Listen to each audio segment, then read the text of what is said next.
오늘 여러분 첫 우리 모임 집회 그 조별 모임 할 때 마가복음을 읽었는데 보니까 각 조마다 어떤 조는 이렇게 겨우 다 읽은 조도 있고 또 시간이 좀 모자라서 못 읽은 조도 있고 했는데 근데 여러분 처음 이제 이 우리가 평소에 했던 것과 다르다 보니 여러분이 참여했을 때 그 느낌이나 소감이 어땠는지가 너무 궁금해요.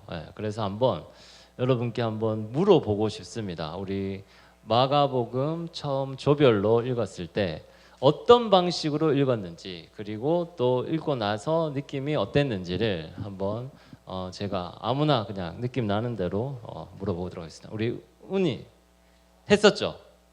네. 그러면 한번 어떤 방식으로 읽었는지 그리고 또 이렇게 하니까 어땠는지 그리고 거기에 덧붙여서 우리 신입생으로서 한 학기 프레시맨으로 보낸 소감이 어땠는지 한번 짧게 한번 이야기해 보기 바랍니다. 네. 네, 네, 맞습니다. 찬양을 너무 열심히 해서 저희 마가복음은요, 한 장씩 돌아가면서 읽었었습니다. 저희가 4명이었는데요. 그래서 한 장 한 장 한 장씩 읽고 난 다음에 그리고 나서 그 책에 있는 그 그룹 나눔하고 질문하고 이런 식으로 진행됐었는데요. 저는 마가복음을 읽으면서 좀 개인적으로 다가왔고 느꼈던 점은 제가 마가복음을 사실 이거 굉장히 부끄러운 고백이지만 이 통독을 다 해본 게 이번이 처음이거든요. 그렇게 교회를 오래 다녔음에도 불구하고 마가복음을 처음부터 끝까지 읽은 건 이번이 처음이었는데 마가복음을 읽으면서 예수님이 참 많은 일들을 하셨는데 저는 솔직히 중간중간마다 잠깐 멈칫했던 것 같아요.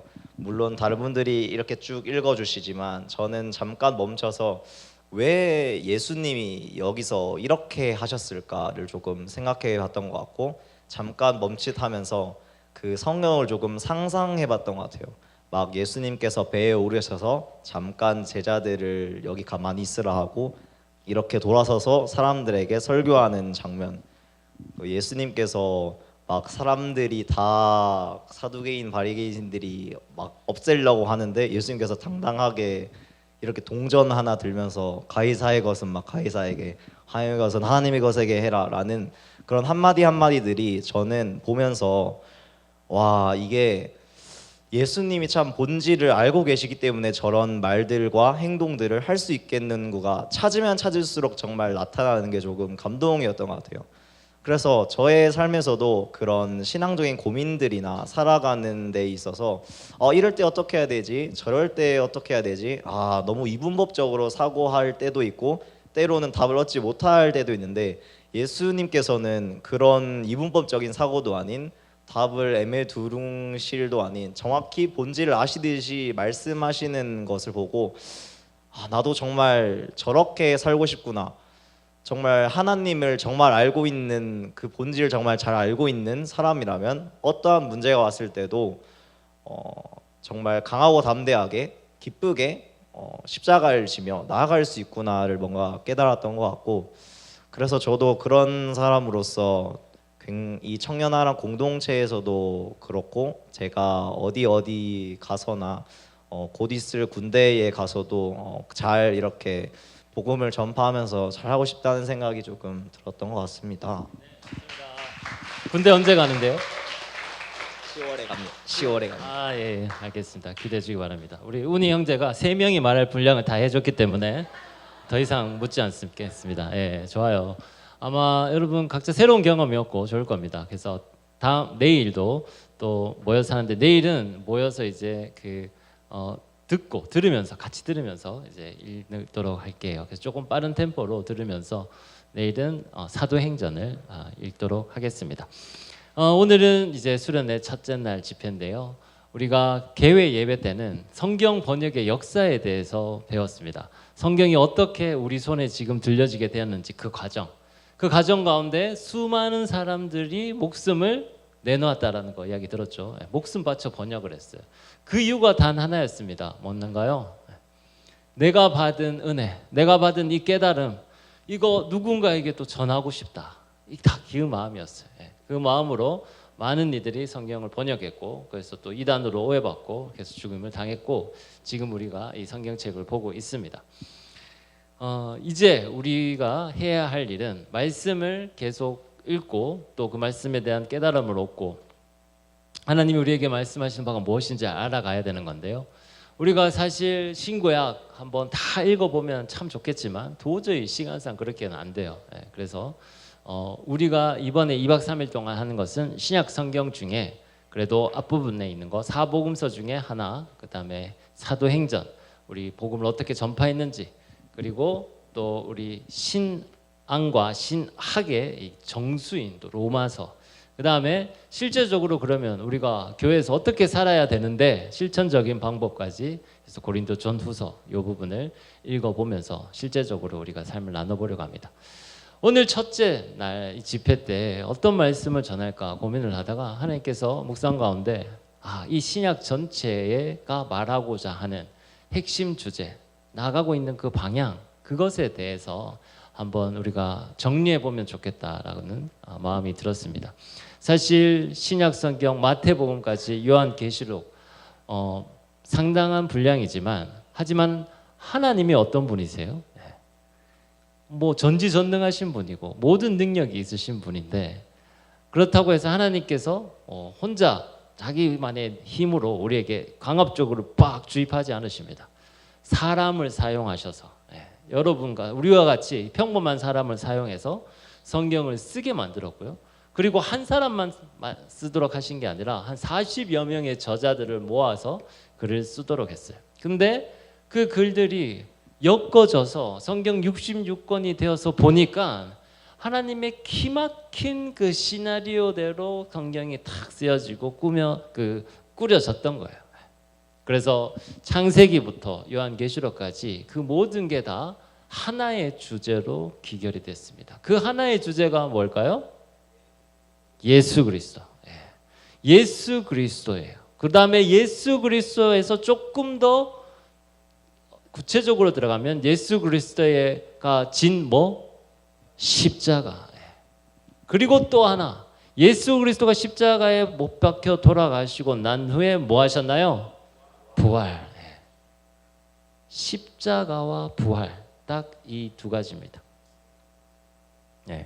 신약 27권을 관통하는 단 하나의 이야기가 십자가에서 죽으셨다.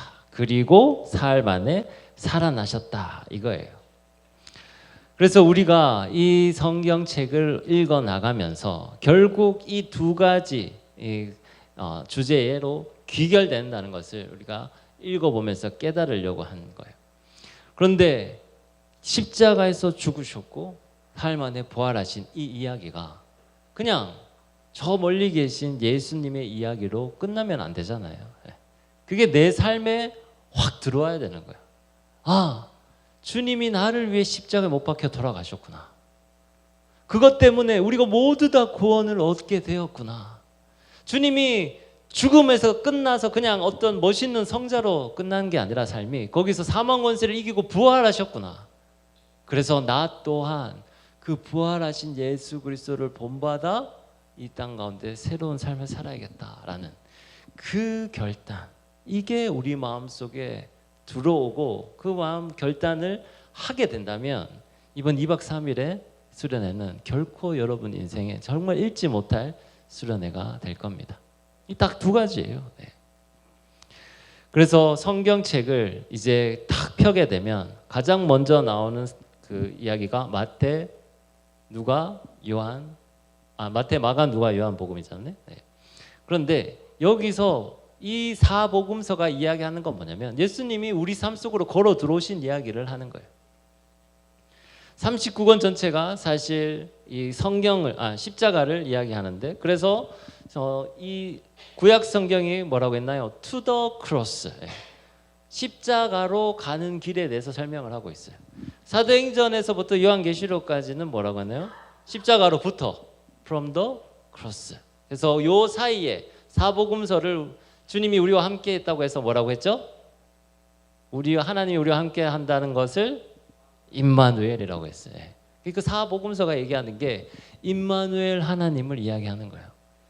하나님이 인간을 너무 사랑하셔가지고 인간과 같이 좀 이야기하고 싶고 소통하고 싶고 나누고 싶은데 그 방법이 하나님은 너무 위대하신 분이기 때문에 하나님을 보는 자는 죽는다 그랬어요.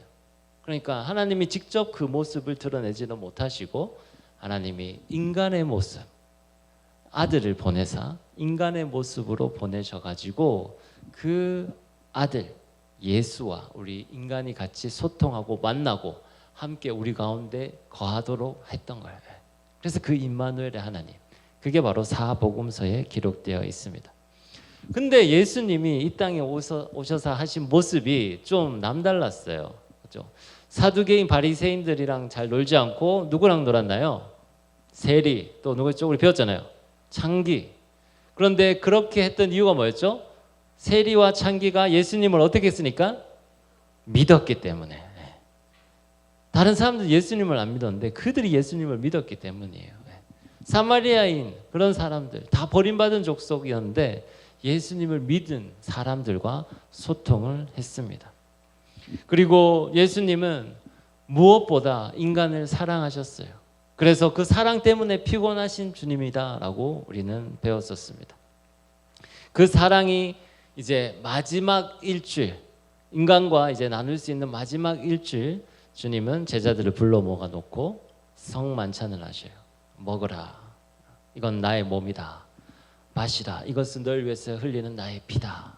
이렇게 예언을 하시면서 본인이 죽으실 것을 예고하십니다. 그게 최후의 만찬이었죠. 최후의 만찬 후에 어떻게 하나요?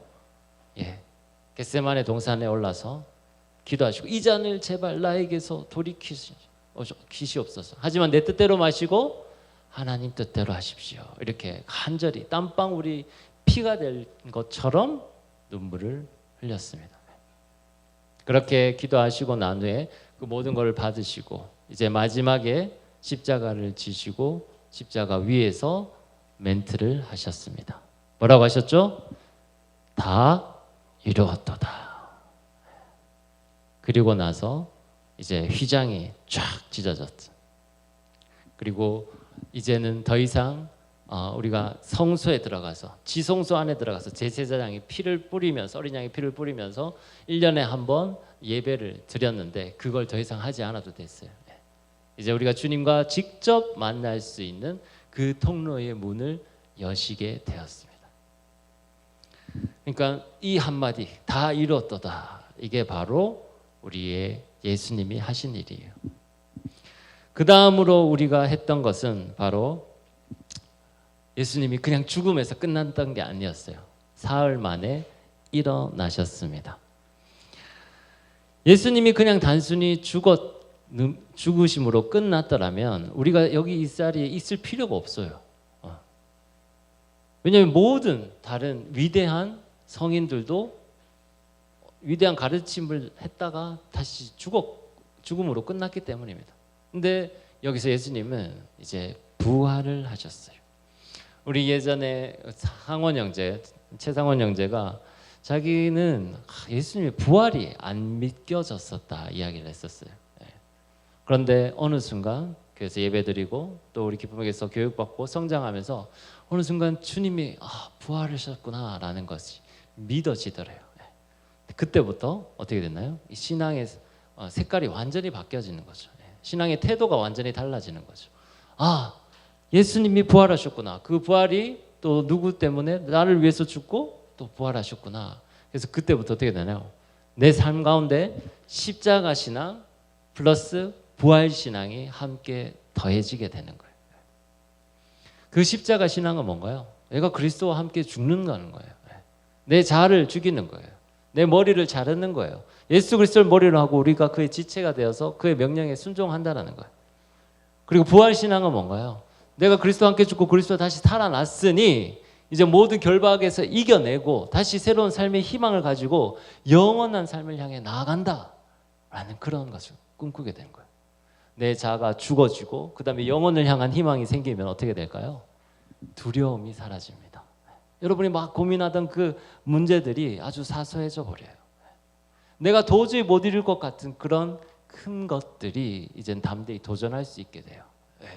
왜? 나는 주님의 사랑받는 자고 이제 영원한 삶을 향해 나아가고 있기 때문이에요. 이러한 대속신앙 그리고 주님이 다 이루었다라는 그런 믿음을 가지고 나아갈 때 그 모습으로 살아간 한 사람의 예가 있습니다. 그게 바로 서머나 감독 폴리캅인데요. 이 폴리캅이 80이 넘었어요. 노인인데 총독이 그를 아꼈는데 이게 기독교인으로 밝혀지니까 이제 그 위험하게 된 거예요. 그래서 이 총독이 이 폴리캅을 아껴서 그리스도를 모독하는 말 한마디만 하시오. 그러면 살려주겠다. 이렇게 이야기를 한 거예요. 그런데 그때 폴리캅이 이렇게 이야기했습니다.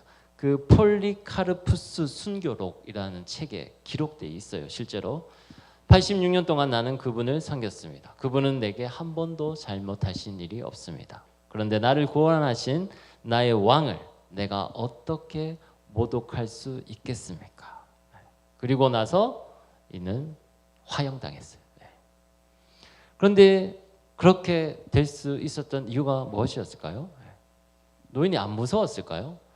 여러분 세상에서 제일 심한 고통이 불에 타서 죽는 고통이라 그러잖아요.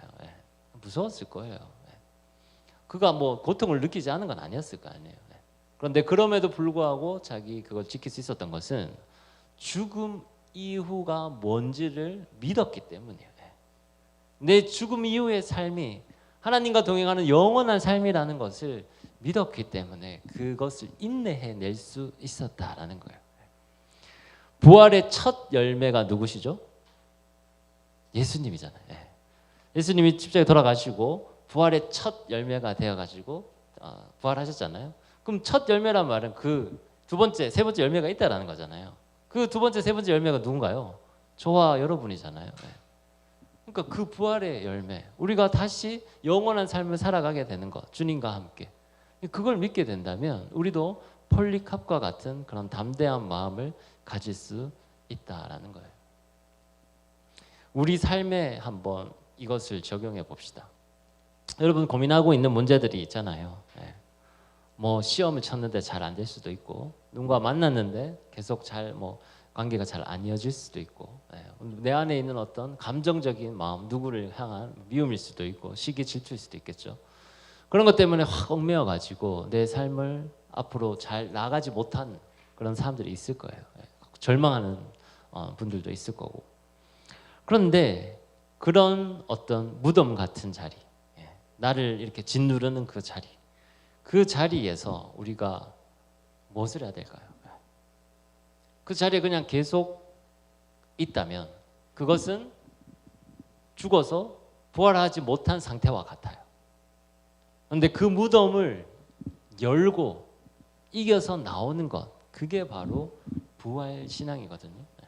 그러니까 우리 안에 그런 부활하신 주님이 주신 새로운 희망, 그리고 또 너는 내가 사랑하는 자녀야 라고 말씀하시는 그 주님의 그 사랑, 말, 그리고 그걸 가지고 내가 이 세상 속에 담대히 나아가는 삶, 그게 바로 부활의 신앙의 삶이에요. 근데 그거까지 이제 나아가야 된다는 거죠. 근데 우리 그리스도인들이 십자가 신앙은 잘합니다. 주님 앞에 회개하고 네 잘못했습니다. 그래요 주님, 제가 이제 전 아무것도 할 수가 없습니다. 주님 없으면. 그런데 그 다음에 어떻게 되나요? 이게 부활해서 승리해 나가야 돼요. 세상 속으로 나아가야 되는 거죠. 그 신앙까지 나아가야 된다라는 거예요. 그렇게 어떻게 나아갔는지를 사도행전부터 이야기를 합니다. 사복음서 끝나고 예수님이 이제 승천하시잖아요. 그 다음에 사도행전 어떻게 되나요? 예수님 없이 이제 그 사람들만 덜렁 남았어요. 그래서 그들이 너무 두려웠어요. 그래서 어떻게 했나요? 같이 모여서 문을 걸어 잠궜다라고 이야기하고 있어요. 누군가가 쳐들어와가지고 이 예수 믿는 사람들 데리고 가서 그 감옥에 가두고 고문하고 죽일까봐 무서워서 자기들끼리 문 닫고 있었던 거예요. 그때 오순절 사건이 일어나게 됩니다. 성령의 강력한 기름 부으심이 오수정 다락방 안에 모여있던 마가의 다락방 안에 모여있던 사람들에게 임해서 그들이 이제 성령의 술에 취해서 각종 방언을 했던 거죠.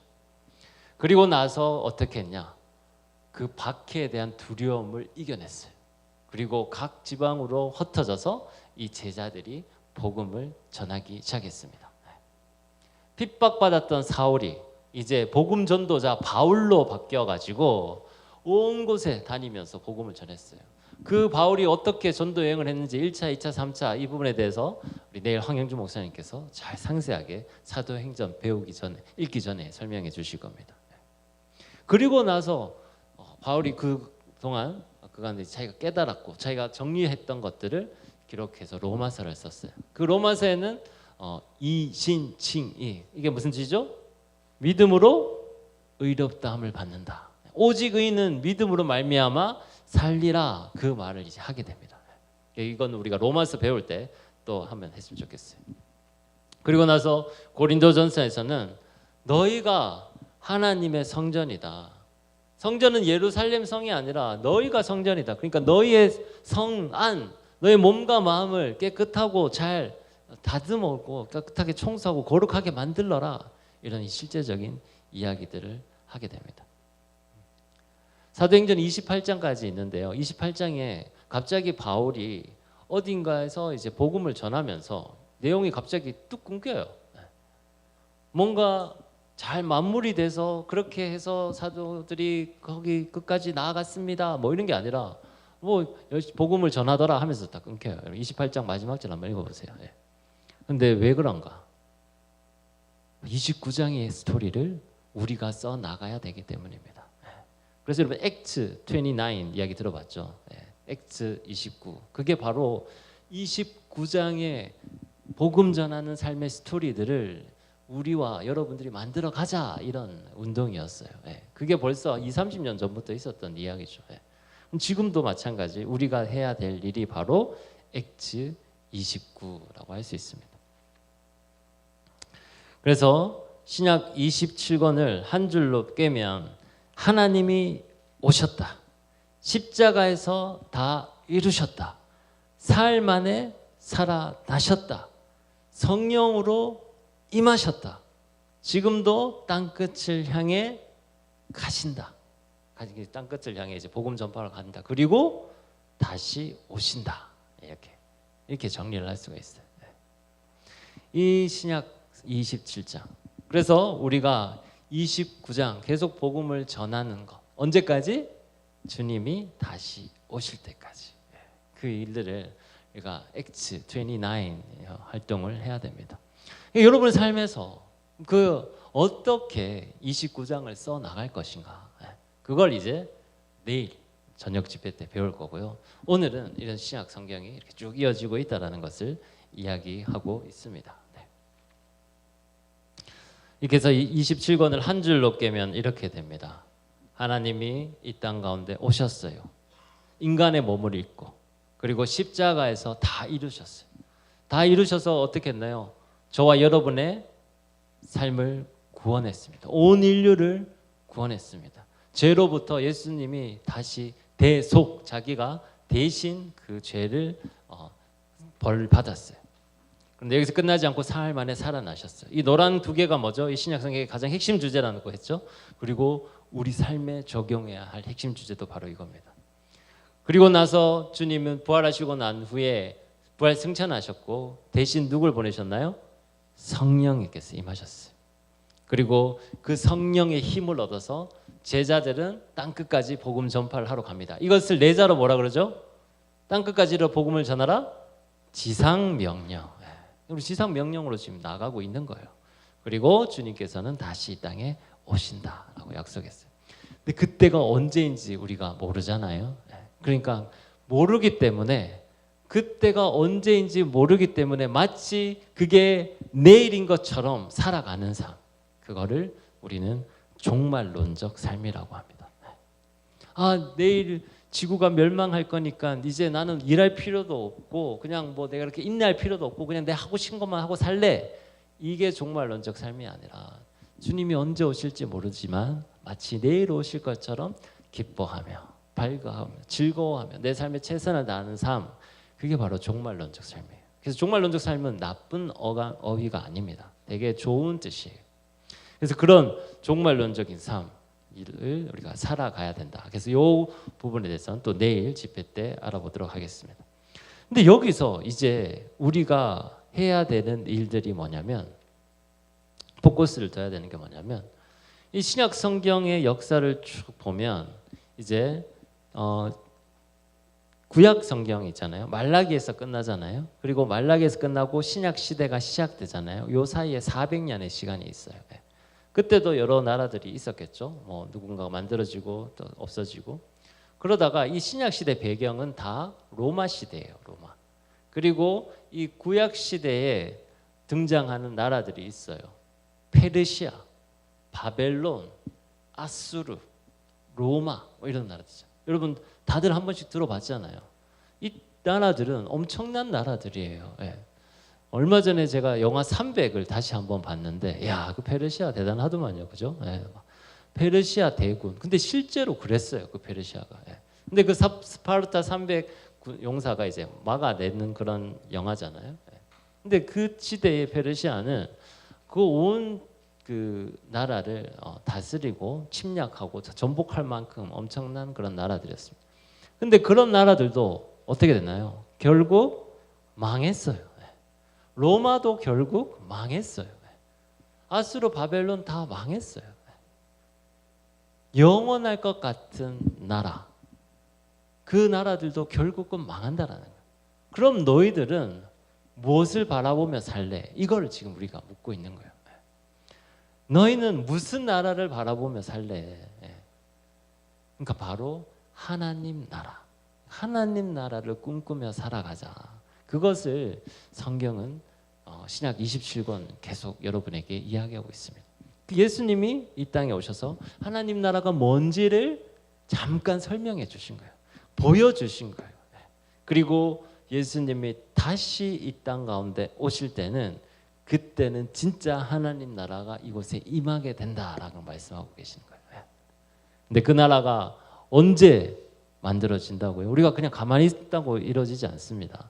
우리가 그 나라가 속히 오리라, surely comes, 빨리 그때 이야기할 때 기도하고 그렇게 바라고, 또 우리가 그 하나님 나라가 이 땅 가운데 만들어질 수 있도록 노력할 때, 그때 주님 나라가 속히 오게 된다라는 것을 믿으시기 바랍니다.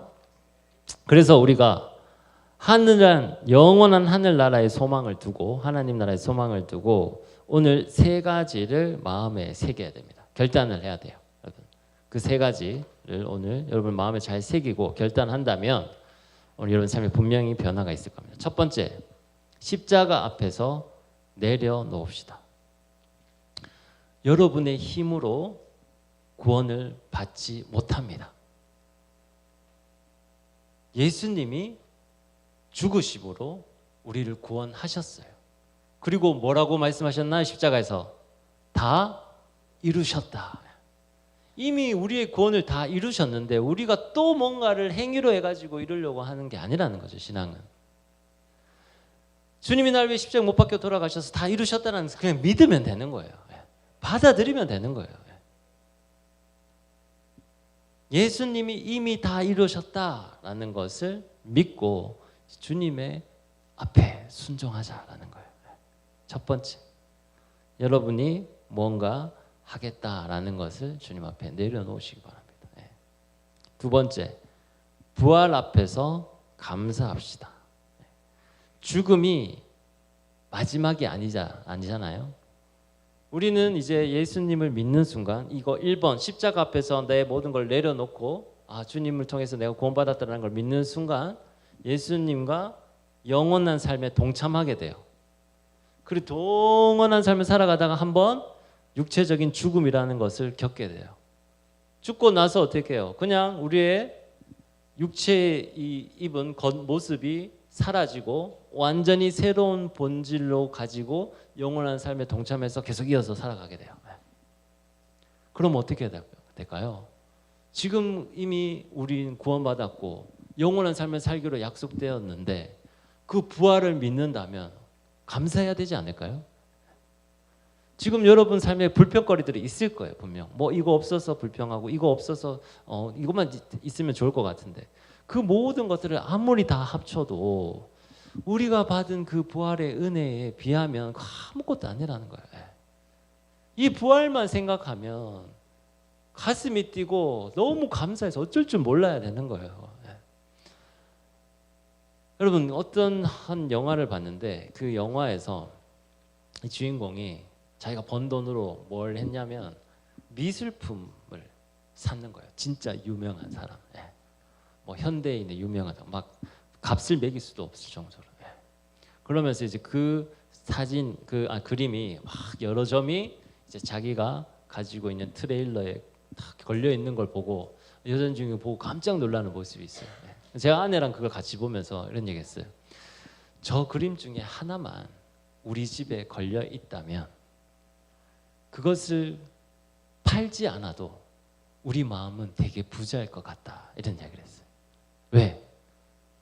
난 저것만 팔면 내 인생 모든 것들이 다 해도 뭐든지 살 수 있어, 이런 생각이 들 거 아니에요, 그 그림. 그러니까 굳이 안 팔아도 이 그림이 딱 걸려 있기만 해도 그 그림 보는 순간 그 막 부자가 된 듯한 느낌이 들 것 같다라는 거죠. 근데 여러분, 부활의 삶, 영원한 삶, 이게 이미 지금 딱 걸려 있는데 그걸 떠올리기만 하면 나는 영원한 삶에 약속 받았지, 이제 죽고 나서 하나님과 동행하는 삶, 그 얼마나 기쁩니까, 그죠? 그것에 대해서 감사를 해야 돼요. 감사. 슬픈 얘기를 하나 하자면 우리 미송자매 언니가 뇌종양으로 앓다가 엊그제 세상을 떠났습니다. 꽃 같은 나이겠죠. 20대일 텐데. 근데 그 모습을 보는 부모님, 어머니가 얼마나 힘들었겠어요. 수술하는 과정, 고통당하는 과정, 그런 데서 갑자기 심정지가 와서 자녀를 먼저 떠나보내는 마음. 사실 저도 그런 경험이 없기 때문에 상상조차 못하겠어요. 그럼에도 우리가 살아갈 수 있는 이유는 뭔가요? 여러분, 오늘 여기 계신 분들 중에 조문하러 갔다 온 분들이 있을 거예요. 그럼에도 불구하고 거기에 찬송가가 울려 퍼지고 예배를 하면서 부활 소망을 이야기하고 하늘의 위로를 강구하면서 우리가 계속 꿋꿋이 살아갈 수 있는 이유가 뭔가요? 언젠가 우리가 다시 만날 수 있는 날, 그리고 그 지금까지 육체의 고통 가운데 힘들어 했는데 이젠 주님 안에서 편안을 누리고 있을 그 미송자매 언니를 믿기 때문에 그래도 이 슬픔을 이겨낼 수 있는 거예요. 그러니까 우리의 그 신앙이 얼마나 고귀하고 놀랍고 감사한 신앙인지 모릅니다. 이게 바로 부활의 신앙이에요. 그렇기 때문에 우리는 감사를 해야 돼요. 이제 마지막으로 세 번째, 이번 수련회 동안 성경을 그냥 읽지 말고 들읍시다. 쉐마라고 했잖아요. 이스라엘아 들으라 라고 했던 것처럼 여러분이 조별 모임에서 성경을 읽을 때 이렇게 기도하기 바라요. 주님, 이 말씀이 제 이야기가 되게 하여 주시옵소서. 이렇게 기도하기 바라요. 이 말씀이 그냥 저기 2000년 전의 이야기, 신약 시대의 이야기, 남의 이야기, 내 신앙 선배의 이야기가 아니라 이 이야기가 나의 스토리, 나의 이야기가 되도록 주님 도와주십시오라고 기도를 하기 바랍니다. 그렇게 기도를 하고 여러분이 조별로 모여서 간절한 마음으로 성경을 읽잖아요. 그러면 그때 어떤 일이 일어나냐면, 아까 성령이 임하셨다 그랬잖아요. 오순절 다락방에서. 그리고 성령이 임하니까 막 백성들이 그 불의 혀같이 갈라지는 것이 각 사람에게 임하였더니 각 사람에게 서로 술 취한 듯이 각자 다른 나라의 말로 방언을 하더라, 이렇게 표현을 하고 있어요.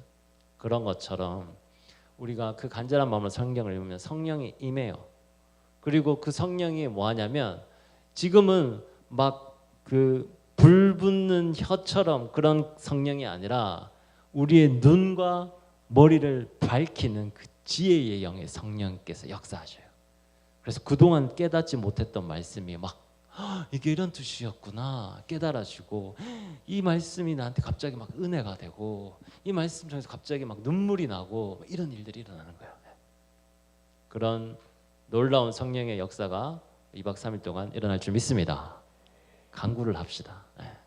그렇게 이 간절한 마음으로 말씀을 한번 대해 보세요. 그럼 진짜 성령께서 그렇게 임하셔요. 성령이 조명한다 이런 얘기 하잖아요. 성령의 내적 조명 뭐 이런 말 하잖아요. 그게 뭐예요? 성령이 여러분 안에 들어가서 여러분 안에서 조명, 빛을 밝힌다는 거예요. 빛을 밝혀서 그동안 잘 읽어도 모르는 말씀을 깨닫도록 밝혀주신다는 거예요. 그 성령의 내적 조명이 여기 계신 모든 분들에게 일어나기를 간절히 소망합니다. 요 세 가지를 여러분 가슴에 새기고 결단을 하기 바랍니다. 십자가 앞에서 내려놓고 또 부활 앞에서 감사하고 성경을 읽지 말고 듣는 여러분이 되기를 바랍니다. 내일 아침 조별 모임에서 이제 여러분이 성경을 함께 읽을 건데요. 그것은 2000년 전에 목숨 걸고 기록되고 목숨을 걸고 지켜져서 여기까지 온 책이라는 것을 기억하기 바랍니다. 오늘 밤 그 성경이 여러분에게 이야기하고 있습니다. 그리스도께서 너를 위해 죽으셨다. 그리고 사흘 만에 다시 살아나셨다. 이 두 가지 문장을 2박 3일 동안 여러분의 삶에 한번 다시 새기기 바랍니다. 십자가에서 다 이루신 그 사랑, 그리고 사망 권세를 깨뜨리신 그 부활의 능력이 이제 2박 3일 동안 여러분의 삶에 분명히 영향을 미칠 거예요. 그리고 이것이 끝나고 우리가 주일까지 예배를 다 마치고 난 후에 다음 주 월요일 새로운 삶을 시작할 때는 완전히 새롭고도 다른 능력을 장착해서 나아갈 수 있게 되기를 소망합니다. 그래서 우리가 이제 해야 될 일, 액트 29장의 사도행전을 써 나가기 바래요. 우리의 삶으로, 여러분의 직장에서, 학교에서, 가정에서. 그래서 2박 3일 동안 하나님의 역사가 여러분 삶 가운데 가득 넘치기를 간절히 소망합니다. 그래서 이 두 문장을 말씀 속에 새기고 이렇게 우리 함께 제가 한번 읽어보겠습니다. 십자가에서 다 이루신 사랑과 사망 권세를 깨뜨리신 부활의 능력이 2박 3일의 수련회와 돌아간 일상의 모든 자리에서 여러분을 붙드시기를, 여러분 한 사람 한 사람이 사도행전의 다음 페이지를 써내려가는 하나님 나라의 청년들이 되기를 축복합니다. 아멘. 우리 기도하겠습니다. 하나님 감사합니다. 오늘 첫날 저녁 집회 때 하나님께서 베풀어 주신 그 은혜와 사랑들 배우게 되었습니다. 이 십자가에서 베풀어 주시는 그 사랑 우리가 기억하면서 하나님 앞에 이제 세 가지 결단을 하기를 소원합니다. 이 결단들이 분명히 우리의 삶에 이루어지게 하여 주시옵소서. 십자가 앞에서 우리의 모든 것들을 내려놓습니다. 주님 부활 앞에서 영원한 감사를 올려드립니다. 주님 이번 수련회 동안 하나님 그 말씀을 듣고 온전히 그 말씀에 따라 살아가는 자가 되도록 인도하여 주시옵소서. 이제 이후의 시간 주님 앞에 찬양하고 결단하며 나아갈 때 하나님 우리에게 응답하여 주시고 하나님의 놀라운 음성을 들려 주시옵소서. 예수 그리스도 이름으로 기도드리옵나이다. 아멘.